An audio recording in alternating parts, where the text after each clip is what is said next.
They came with signs, voices, and hope. What they didn't expect? Tanks on their streets. In the heart of Los Angeles, a protest turned into a national moment. Troops, chaos, and a debate that's now dividing America. Stay with me. This story isn't just about protests. It's about power, people, and what happens when the two collide. Let's break it down.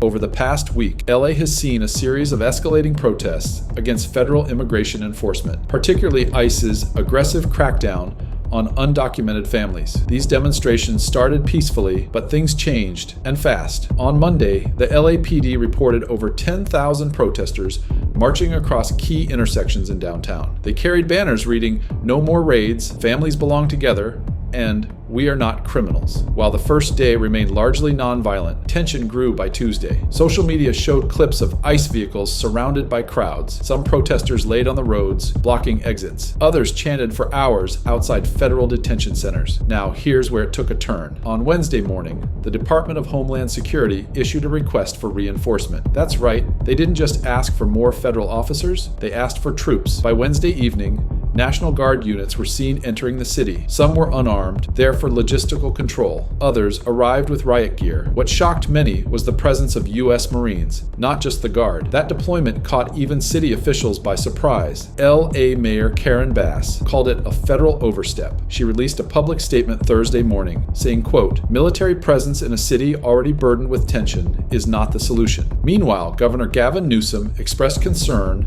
but claimed his hands were tied, saying federal forces were deployed without needing state approval, in this specific case under a Homeland Security emergency clause. That legal detail is important because it marks a rare instance where the federal government has acted independently within a city's boundaries. It raises new questions about control, jurisdiction, and public trust. Meanwhile, on the streets, things grew heavier. Drones captured footage of protesters clashing with heavily armored vehicles. In some areas, tear gas was used, rubber bullets fired. Over 575 protesters have been arrested since the protests began. More than 80 were injured. Several, seriously, media coverage exploded. Some outlets condemned the federal response. Others called the protests lawless. News anchors debated late into the night, is this about law and order or about silencing voices? Trending hashtags like #LA under siege and #ICE out now dominated Twitter. TikTok showed personal stories of those detained or affected by raids. Young people, especially teenagers, college students,